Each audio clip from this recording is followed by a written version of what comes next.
জি মাঝি, ওপার যাবেন? Lucky station নেন।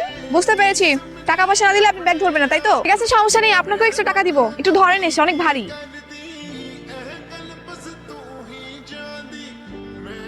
কি ব্যাপার, বসে আছেন কেন? নৌকা ছাড়েন। আপনি কই যাবেন? ভুবনডাঙ্গা গ্রামে যাব।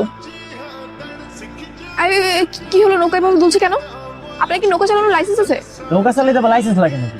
এটা তো খুব সহজ কাজ। সহজ কাজ আপনি এভাবে চালাচ্ছেন কেন? ঠিক মতো চালান। মাঝখানে এনে রেখে দিয়েছেন। ঠিক আব্দুল ভাই, তুমি নৌকা মাঝখানে রাখা। এই বিপদে পড়ছি, বাঁচান আমারে। তুমি নৌকা ছাড়তে গেলে রাখা, আর তোমার নৌকা মেয়ে রাখা। ভাই, আমরা একটু বিপদে পড়ছি, একটু পানি নিয়ে দেন না ভাই, প্লিজ। মানে দেখে মনে হইতেছে আপনি শহর থেকে। আপনি কি কোনো জায়গায় যাবেন? তাহলে আমার কোন, আমি আপনার পৌঁছে দিতেছি। আপনি তো খুব বাজে লোক। একা তো একটু আগে আপনার জন্য আমি পানিতে পড়তে গিয়েছিলাম, এখন আবার এসে কথা বলতে। আপনার থেকে আমি যত দূরে থাকবো ততই ভালো। আপনি শোনেন, আপনি আমার যেমন ভাবতেছেন আমি তেমন না। আমি কোনো বাজে লোক না।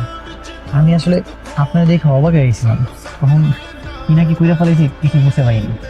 আপনি কি পপি নামের কাউকে চিনেন, যার বাবা পুলিশ, ও ঢাকায় পড়াশোনা করতো?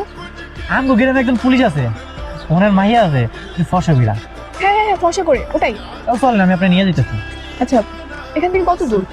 বেশি দূর না, এই রাস্তাটা পার হলে সামনে গেলাম। কোনো অটো বা গাড়ি নেই? না, কোনো গাড়ি বা অটো তো নাই, আপনারা হাইটে যাইতে। আচ্ছা ঠিক আছে, চলেন। সমস্যা নেই, আমি চল।